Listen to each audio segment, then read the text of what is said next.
teu nome. Ok. E se apresenta e daí a gente começa com as perguntas. Eduardo. Meu nome é Vander Olson e eu participo da Associação Cultural Canto de Luz, já há 10 temporadas, eu diria, do festival. Nós organizamos o festival E a Lamparina da Canção, que é o assunto que vamos tratar. A Lamparina é um festival dentro do festival, e a ideia da Lamparina é exatamente incentivar as crianças de Ijuí, principalmente, a montarem a sua banda, a fomentarem essa parte do nativismo que é o gosto da música nativista desde a infância. A ideia do nome, até a propósito, é uma ideia do Pedro Darcy, que falava que é o canto de luz e teria lamparina como um diminutivo, e acabou sendo simpático a comissão. Esse festival já tem mais de 8 edições, é um sucesso, mas ainda precisa que as famílias de ijuienses elas fiquem comprometidas com as suas crianças para virem participar do Canto de Luz. Porque a gente nota muita gente de fora, e tem gente que com 7, 8 anos de idade já é praticamente profissional na arte. Uma coisa interessante também do Lamparina é o número de meninas que participam, não só do Lamparina, mas dos festivais juvenis pelo estado todo. O número de meninas é um número assustadoramente superior ao número de meninos. O que significa isso? Significa que o interesse da menina que participa, por exemplo, do Centro de Tradições Gaúchas, é o interesse vinculado à música, muito mais que à dança, às vezes. E também porque as famílias talvez incentivem a menina a fazer esse quadro, o quadro da intérprete, da cantora, principalmente baseado nas intérpretes do Rio Grande do Sul. Mas esse fenômeno, infelizmente, não se repete, ele não se reproduz para os festivais de adultos. Quando chega no festival adulto, o número de intérpretes masculinos é bem maior do que o de meninas. Então, eu não saberia explicar esse fenômeno assim, com profundidade, sem que se fizesse um estudo do porquê disso aí. E a Lamparina também, o Festival Infanto Juvenil de Ijuí, especificamente a Lamparina, ele remunera através da ajuda de custo, não pode ser usado esse nome, mas a título documental aí não vai ter importância nenhuma. Ele remunera as famílias, né, através das crianças, através de seus pais e responsáveis, e o que a gente tem notado nos últimos 3, 4 anos é um nível de interpretação altíssimo, praticamente a nível profissional. É uma felicidade muito grande que Ijuí tenha um festival juvenil com essa, eu diria, com essa lacuna, a lacuna de que as crianças locais participam pouco do festival. Era necessário que um número maior de crianças, de famílias, tivesse esse comprometimento ou tivesse esse direcionamento com o festival. Se chegasse nessa situação, seria o ideal. Vander, aproveitando a temática, né, a Lamparina traz os jovens para o palco aqui atrás, que é o palco do Canto de Luz, e de que forma isso também contribui com a parte que a gente quer chegar ali, que é essa propagação, vamos dizer assim, da cultura gaúcha e do incentivo também à cultura, à tradição, e para daqui a pouco esses jovens também estarem no palco como cantores do Canto de Luz. Já aconteceu de vários intérpretes que se formaram, eu diria, nas categorias de base dos festivais ativistas, virem a ser grandes intérpretes e participarem ativamente dos festivais adultos. Shanna Miller é um exemplo, né? E talvez seja o exemplo mais famoso, eu estou citando ela porque é um exemplo famoso e recente, uma figura jovem ainda do nativismo e que se formou nas categorias dos festivais infanto-juvenis. A importância em relação à propagação do festival adulto, ainda não é esta, não é a do jovem chegar ao festival adulto, mas a reprodução da publicidade do Canto de Luz em todos os locais do estado, porque o Lamparina, a Lamparina, assim como o Canto de Luz, ela tem representantes da Grande Porto Alegre, das escolas, das grandes escolas que se situam, infelizmente, nesses locais que hoje estão passando por essa dificuldade dessa tragédia climática, mas também de todo o estado, sendo o estado Santa Maria, Bagé, Fronteira, região das Missões. Então, a grande situação que envolve esse festival também é o de propagar e publicizar o Canto de Luz para as várias regiões do estado. De Luz que surge através do LIT, através do BB, como um grande incentivador. Eu vou tentar colocar a coisa de forma menos política e mais cultural. Havia um governo municipal à época e o LIT era presidente do Departamento Municipal de Energia de Juí. A primeira edição do Canto de Luz surge e ela é financiada 100% pelo departamento.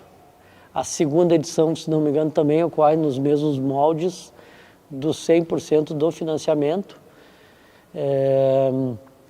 E ele ao contrário do que se imagina, Ijuí tem uma história de festivais anterior a essa, que é da década de 80 e 90, que é o Canto Farroupilha. O Canto Farroupilha tem 9 edições e tem um estancamento meio que psicológico assim da 10ª edição. E nós tínhamos essa preocupação com o Canto de Luz, que veio evoluindo, de maneira a se tornar um festival conhecido em todo o estado, e que a repercussão dele, no momento da realização dele, em 2 momentos marcantes, que foi o momento da pandemia, quando todos os festivais não puderam ser realizados, e Juí contou, de certa forma, com a sorte do momento do intervalo entre as restrições do distanciamento pessoal e conseguiu fazer o festival presencial, mas sem público. Praticamente a unanimidade dos artistas agradeceu assim de forma comovente, porque havia uma lacuna econômica desses artistas. A gente tem que imaginar que cada composição que vem para o palco, ela remunera 3, 4, 5, 6, 7 famílias, com o valor da ajuda de custo, com o valor da premiação. E depois o Canto de Luz ele passa também para outras administrações públicas que levam adiante o projeto de forma séria, porque ele acaba tomando um espaço cultural que Juí tinha uma lacuna lá do Canto Farroupilha, surge, ele é realizado praticamente todos os anos, com exceção de 2023, que aconteceu uma situação que acho que não cabe tratar aqui, da forma como o Conselho de Cultura tratou da repartição de verbas. Isso, de certa forma, fez com que o festival não conseguisse trazer ali, que foi feito pela administração pública municipal em outro governo, em outra realidade, mas que todas as secretarias de cultura atuantes de Juí, elas adotaram a ideia do festival, e hoje o festival é praticamente uma obrigação pela exigência do público que vem aqui, que exige a realização do Canto de Luz todo ano. E não. Deixa eu parar. Eu também. Tu não mexe muito aí, cara, que senão eu acho que tem que parar de falar. Do Canto de Luz, né? Falou vamos lá de novo, daí depois vocês fazem um corte que for. do surgimento e tal, mas ele é embasado em outros festivais. De onde que vem essa ideia inicial? Ou pode-se dizer que ele nasceu num pesqueiro também, que é aquele... Não, a ideia inicial e o formato de festivais, todo e qualquer festival nativista do Rio Grande do Sul, ele é baseado na célula máter, assim, que é a Califórnia da Canção. O molde, a premiação, a forma de classificação, a seleção musical, os dias de classificação, a noite final. Este é o modelo de festival que já havia no Brasil na década de 50 e 60, que eram festivais principalmente vinculados às grandes redes de televisão, no Brasil, do centro do país, né? A TV Record tinha um festival que era um festival que participou Roberto Carlos, participou Chico Buarque, Caetano Veloso, coisa inimaginável hoje em dia que os cantores de topo de lista de músicas tocadas participariam. Na época eram uma visibilidade muito grande. A Rede Globo na década de 80 com o MPB, Festival MPB, mas o modelo da Califórnia é um modelo formado a partir dos festivais da década de 50 e 60 das grandes redes de TV no Brasil, que faz uma seleção musical através da triagem, manda na época fita cassete, para quem não sabe o que é agora, pesquise. Hoje em dia em mídias digitais se faz uma triagem de várias músicas, 700, 800, 1000 músicas, para se chegar no número 30, 20, 18, alguma coisa nessa ordem, para que participem de 2 e 3 dias das classificatórias e depois se vá para uma final, concorrendo em igualdade aqui com músicas de uma fase regional e outras da fase local. E Juiz tem dois festivais dentro de um só. Um que agrega a fase local, que são músicos, intérpretes, compositores da fase local, que são residentes aqui ou naturais aqui, que depois na final se juntam e aí concorrem em igualdade. Mas, voltando à pergunta, qual é a base? Não é a base dos festivais costeiros. Os festivais costeiros, eles têm uma história e um formato diferente, porque é um laboratório um pouco mais lúdico, eu diria, daquilo que sai dos diálogos que se compõem na cultura costeira, tanto na Argentina, no Uruguai, quanto no Brasil. O festival mais famoso do Rio Grande do Sul é o Festival da Barranca de São Borja, que foi daí que surgiram os outros festivais de Barranca, os festivais costeiros de Juí. Os festivais nativistas, no geral, eles se reportam ao Festival Mãe, que é a Califórnia da Canção, lá de 1971. Mas o pesqueiro influencia no Canto de Luz através de 2 músicas que entram, como que é essa ligação entre eles? O pesqueiro, ele é admitido dentro do Canto de Luz com 2 músicas que vêm do festival sem participar de triagem, que são escolhidas pela comissão do Pesqueiro da Canção, e é uma ideia de parceria, uma ideia dos 2 festivais que acontecem em Juí, que são músicas nativistas, são músicas de temáticas que às vezes se confrontam e às vezes são sinonímias. Então, essa parceria acontece a partir do momento que vários dos integrantes e pessoas que ajudam, auxiliam, que são parte da associação e que formam o Canto de Luz, são as mesmas lá que também ajudam, organizam e fazem a realização do pesqueiro. Então essa é a parceria. E as 2 músicas, elas entram diretas na fase geral do Festival de Juí e concorrem. Não há obrigatoriedade de classificação para a final, não há uma obrigatoriedade de que sejam premiadas, mas elas efetivamente somam, tanto que em 2 das edições a gente teve as primeiras colocadas, várias músicas do Pesqueiro, 2 em cenários de festivais distintos foram as músicas que vieram do Pesqueiro da Canção. Sobre a valorização da cultura agora, Bandeira, acho que talvez seja uma opinião mais pessoal do que como estudioso da cultura. Mas, estudioso é bom. O modelo de festival como o Canto de Luz, ele é um fomentador da cultura, um instrumento de manutenção da cultura gaúcha? Olha, a gente precisaria de 4, 5 documentários para tratar disso. Mas vamos lá, vamos tentar fazer de uma forma sucinta. Talvez houvesse um modelo a ser estudado que pudesse substituir o modelo atual, que ele é um modelo longo e talvez possa desgastar um pouco a questão do número de dias e da participação popular. Mas hoje não existe outra forma de fazer festival senão nesse modelo, que é o modelo reproduzido. Acabamos de falar lá da Califórnia da Canção e vem o Festival de Juí de Palmeira das Missões, o de Cruz Alta, o mais famoso do estado hoje e que tem mais edições continuadas, é a Coxilha Nativista. Posso falar aqui no documentário do Pesqueiro isso, que é o festival, o nosso festival mãe aqui da região é a Coxilha Nativista, lá de 1981, também ideia de um administrador público, que era o secretário da Cultura na época, Antônio Augusto Sampaio da Silva, que é o baianinho, trouxe o modelo da Tertúlia de Santa Maria e esse modelo vai se reproduzindo. Isso. Quanto à propagação, sim, há uma mídia hoje toda dedicada aos festivais, sites, canais de YouTube, rádios que transmitem hoje praticamente nos canais de streaming que são vinculadas à cultura nativa e transmitem a sua programação diária é praticamente 24 horas de música tradicionalista, de programas vinculados ao nativismo e ao tradicionalismo e aos festivais nativistas. E o modelo não quero te induzir uma resposta, né? Não é um modelo fechado, assim, que, por exemplo, o Musicanto ele é aberto para MPB, para outras variedades. Não, mas o Canto de Luz ele é um festival sul-americano. Ele é um festival sul-americano.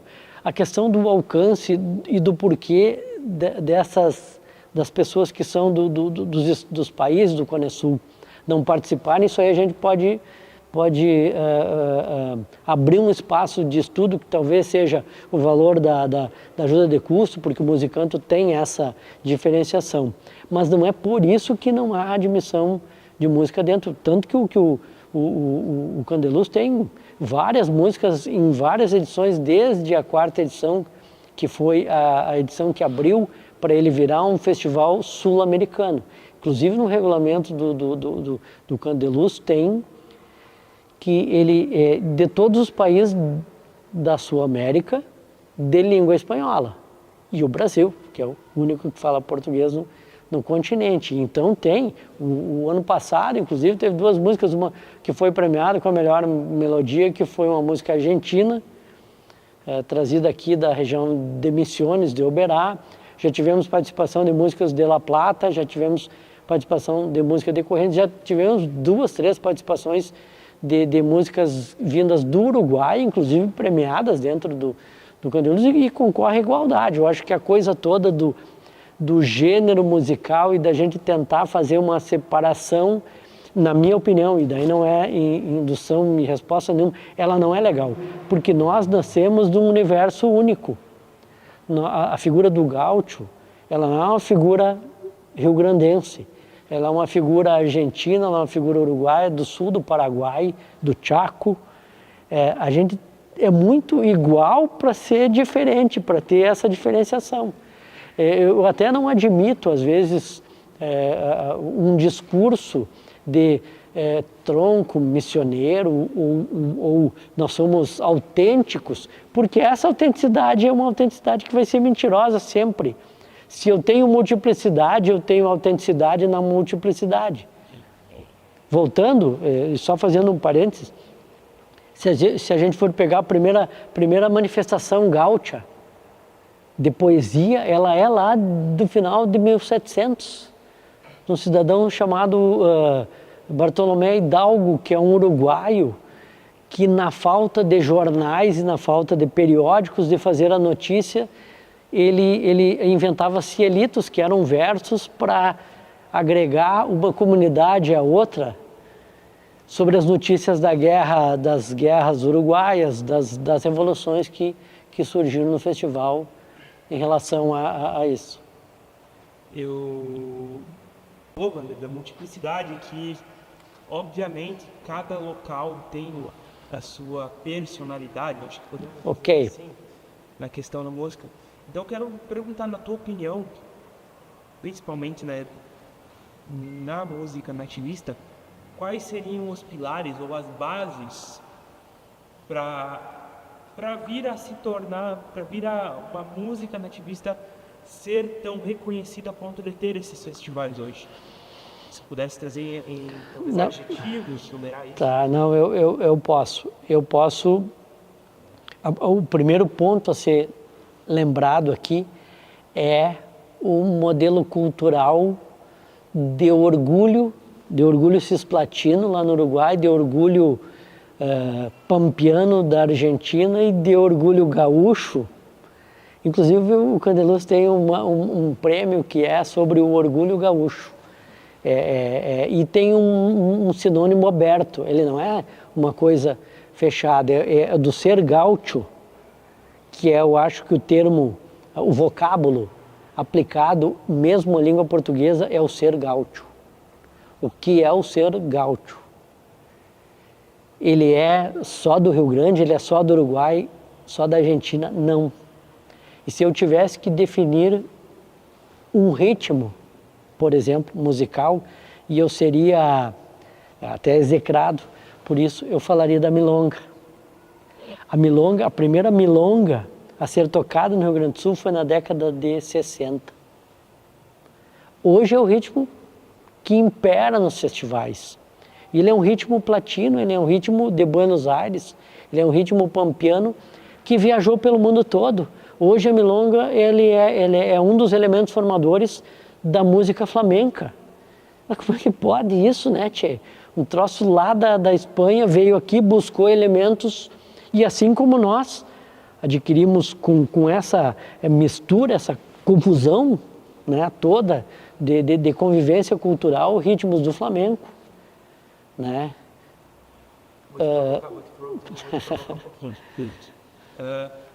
Você falou que a milonga, Sim. na tua opinião, é fantástico.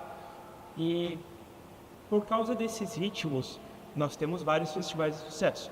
Você mesmo já citou. Tem o Festival do Cruz Alta. Esses festivais, eles seguem um modelo. Esse modelo que a gente acabou de tratar aqui. Exatamente.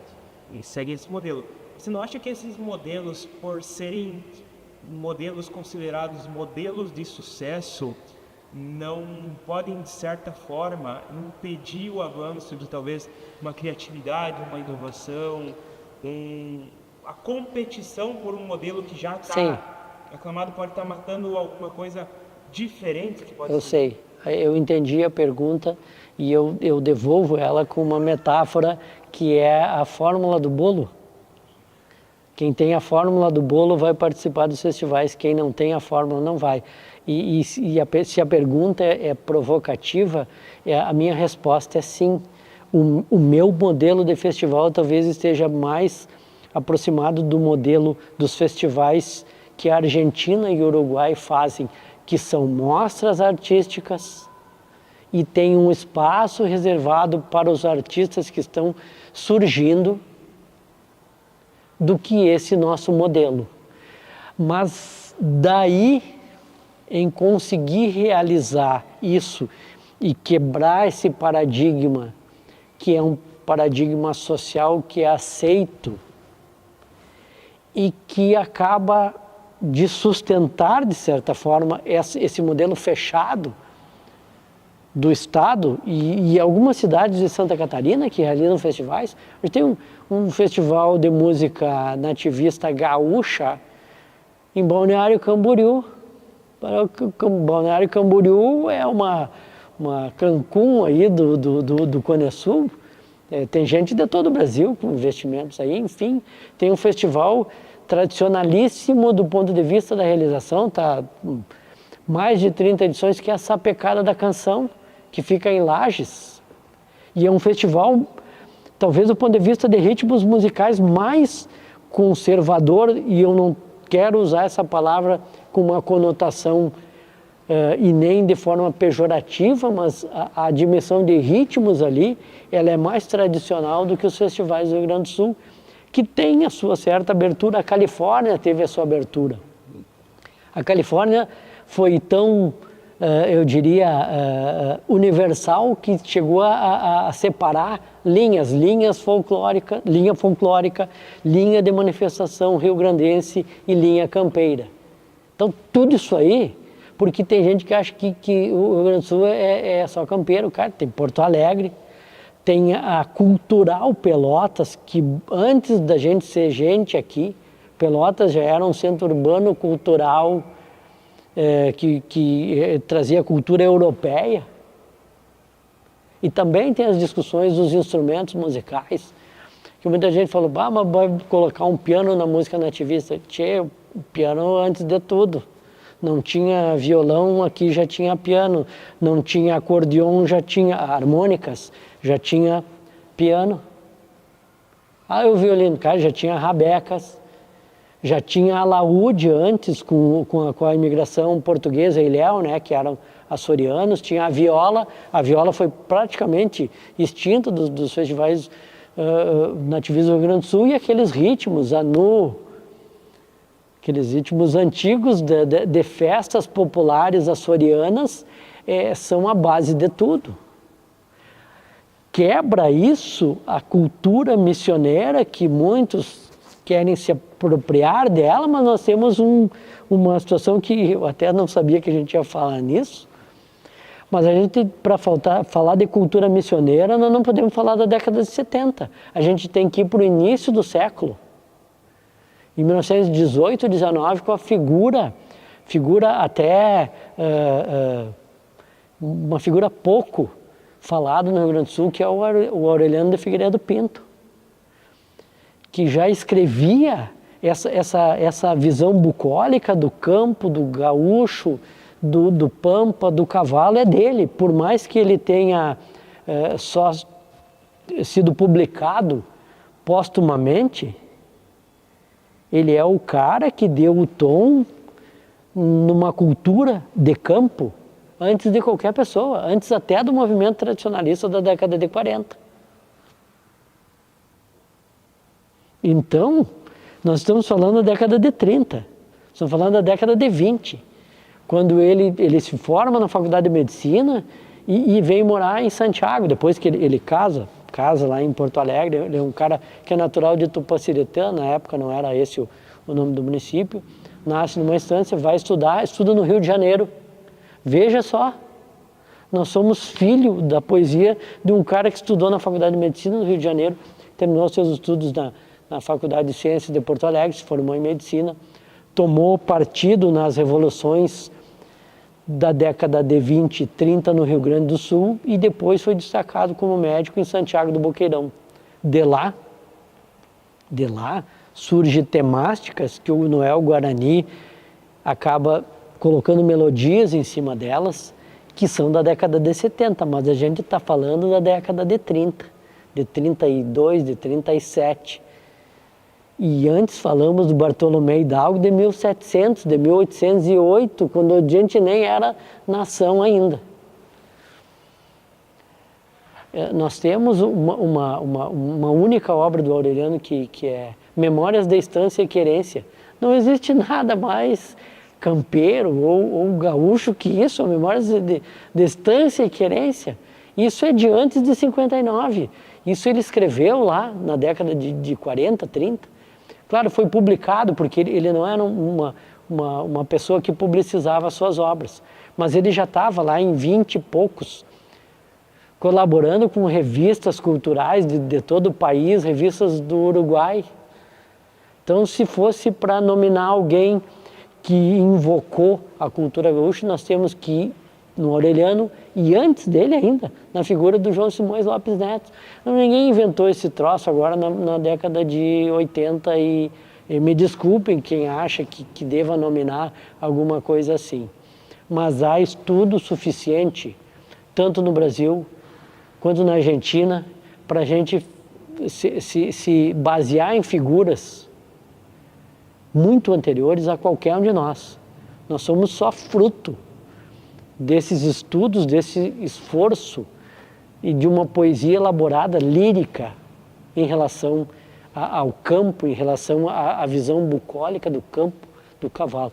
Tem uma obra do Memórias do Coronel Falcão, essa coisa do gaúcho, do agricultor, reclamar de banco e financiamento. Ele escreveu isso na década de 30, 40, o Aureliano. O que é que tem de novo na música, de uma maneira que vai fazer algo sarcástico com essa dívida do agricultor, do campo, levar no campo? Não tem nada de novo. Nada de novo. A gente é cria dessa cultura compartilhada. E por que o Aureliano não foi levado à edição? Porque havia uma cultura estadual de não acastelhanar a nossa cultura, que segundo muitos é pura mistura. Eu acho que esse é o fato, o ato relevante, que nós somos uma mistura de todas as ilusões mundiais, né? E depois vem a figura imigrantina ainda, com as harmônicas, com as gaitas, que isso é um movimento já posterior a tudo isso. E a tua visão sobre o futuro do nativismo, ela é mais apocalíptica ou otimista? Eu acho que a curto prazo ela é uma visão otimista. A médio prazo também seria. Eu não sei, não consigo ter uma visão muito longínqua disso, porque às vezes as manifestações culturais que dependem do financiamento público, elas sofrem com algumas situações que podem levá-las a não conseguir mais realizar. Assim como o Brasil investe pouco em pesquisa, sempre investiu, muito embora sejam bilhões que se gastem em pesquisa, é pouco perto de vários outros países civilizados. O movimento cultural, ele depende do mecenas. Ele sempre dependeu disso. Na Idade Média ele dependia do príncipe. Na Idade... Aqui o Brasil só tem pinturas e retratos graças à figura do Dom Pedro I, da Dona Leopoldina, que é uma grande figura no Primeiro Império, e do Dom Pedro II, que é um cara talvez que tivesse, até hoje, tenha tido a maior formação cultural de um imperador ao sul da linha do Equador aqui. Ele dependia deles. No primeiro momento da República, 1800, dependia de alguém financiar teatro, dependia de alguém financiar, e assim vai. Mas, respondendo, a minha visão é sempre uma visão otimista, porque nós temos um modelo que consegue sustentar a cultura. Uma vez eu falava com um músico famoso, eu posso citar ele aqui, que tenho certeza que ele vai corroborar, que é o Samuca do Acordeon, um cara que tocou em baile, tocou nos festivais nativistas e toca em qualquer lugar do mundo, para qualquer público e qualquer música. Ele falou assim, tem gente que não quer mudar, porque da forma como está, há o sustento dessa turma toda de música. E eu volto à receita do bolo. Quem tem a receita do bolo participa do festival. Eu estou me apropriando de uma locução aqui que o Vinícius Roque me falou há poucos dias. Quem tem a receita do bolo participa, e participa financeiramente e ativamente do movimento. Trazendo talvez uma visão mais local de Juí e uma visão talvez um pouco mais cultural, Wander, como que você enxerga a contribuição dos festivais, no geral, festivais nativistas, não somente o Canto de Luz, a Lamparina, mas talvez eles, porque são de Juí, vendo para a comunidade de Juí, qual que é a contribuição deles para manter uma cultura nativista ativa na comunidade? Quando eu falo na comunidade, não é somente da comunidade que participa, mas também a comunidade que não vive o dia a dia do festival, que não vive o dia a dia de música, que não vive o dia a dia de uma tradição gaúcha. Sim. Por exemplo, a pessoa, quem que nunca ouviu uma música nativista no rádio? Quem que nunca ouviu algo relacionado à cultura nativista na região? Mas gostaria que você falasse o papel dos festivais para manter essa cultura ativa mesmo com quem nunca ouviu. O movimento tradicionalista de Juí, então, sob essa ótica política que tem fundamentos para que eu fale aqui, ela vem e é reproduzida. O CTG Clube Farroupilha é um dos primeiros do estado, se não for o primeiro. A gente tem uma peleia em relação a isso, eu não tenho nada a ver com essa peleia de ser primeiro, segundo, é o 35 de Porto Alegre.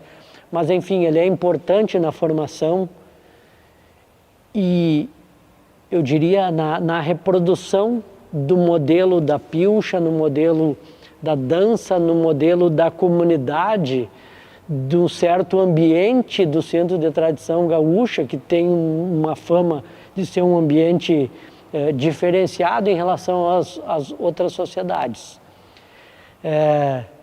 Tem fatos em Juí que são, por exemplo, do movimento imigrantino, que você não entrava de bota e bombacha em determinados clubes do interior que haviam uma predominância de um certo grupo imigrantino. Se alguém não sabia disso, acaba de saber. Ao mesmo tempo, o CTG também barrava a presença do ser humano, do elemento humano dentro das suas dependências, se não tivesse seguindo uma cartilha, que é uma cartilha de pilcha, lenço, guaiaca, bombacha, bota, e em um determinado estilo, que é a regra ditada pela década de 40 lá, pelo Barbosa Lessa, pelo Paixão Cortes, que foram figuras importantíssimas, na minha opinião, do ponto de vista da pesquisa, de colocar o que nós temos hoje aqui. A pergunta em si, em relação especificamente a manter viva a cultura nativista, mesmo para aquele que não participa. E aí o exemplo do Canto de Luz, eu acho que ele é praticamente um exemplo de gabarito, porque eu pego um modelo de reprodução do público que vem aqui, que tem muita gente que nós conhecemos, que participa desde a primeira edição e vem, e não vai em outros festivais. Participa do Canto de Luz enquanto espectador, porque é daqui, porque adora aquele tipo de música, mas ele não vai e escuta nas emissoras de rádio o programa, ou que é diário, vespertino, ou matinal, bem matinal, aliás, para quem gosta de madrugar, né? Acho que o Aureliano de Figueiredo Pinto gostava de madrugar. Ou o dominical, aquele que é o programa tradicional, é importante, não há outra forma de você fazer música nova. Mas há uma ausência, isso é uma questão meio que entristece, da ausência de músicas nos festivais, no geral, nos festivais modernos, que acabam virando clássicos. Os nossos clássicos de música nativistas, eles estão lá na década de 80, esse é o limite, desde 71 a 80, 90, e param por aí. Porque número de festivais, número de músicas, a falta de divulgação, a forma como os festivais tratam a imprensa, a gente cansou de ouvir elogios aqui, porque Juí remunera, convida, a cadeira para sentar, uma cadeira confortável, a tecnologia aplicada à transmissão do festival, o cabo da internet, é quase que um modelo que não é reproduzido em lugar nenhum, mas os festivais tradicionais eles continuam sendo mais famosos. Nós temos um paradoxo dentro do paradoxo, que é eu trato bem todo mundo, mas existem coisas mais tradicionais e eu nem quero. Eu não tenho como competir, por exemplo, com a repercussão cultural de outros festivais que já estão aí há 30, 40 anos. Mas eu tenho uma pretensão, o Festival de Juiz sempre teve uma pretensão de fazer frente, de ser importante dentro do cenário regional e até nacional. A gente já teve participações de Minas Gerais, de São Paulo. Então, se o modelo é aberto, e o modelo é sul-americano, e nós falamos antes, num diálogo anterior, que vários músicos aqui do Cone Sul participaram, nós também tivemos gente de Minas, São Paulo, Rio, que mandaram música, às vezes. Foram ao palco e as músicas foram aplaudidas pelo público distinto, que tem sim um traço distintivo, o público de Juí especificamente, e falando da comunidade local. Todo mundo fica de olho na letra, todo mundo fica estudando a letra, o público que entra aqui, pega o livreto, que hoje quase não se faz mais o livreto, são edições digitais, ele cuida daquele livreto, cuida da letra, analisa, ele é um comentarista em si, é um crítico, não ganhou música tal, por que estão ganhando música tal, tu vê o pessoal se manifestou na música tal.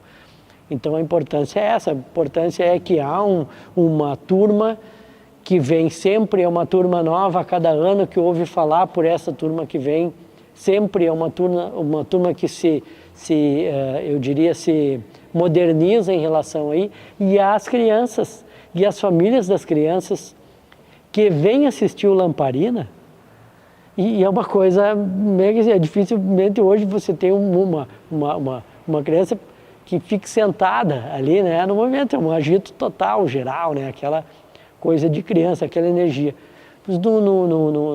Nas visitas à Lamparina, essas crianças ficam contemplativas, vendo as outras do festival cantar na mesma idade. É uma criança da mesma idade que está cantando no palco e eu estou aqui assistindo.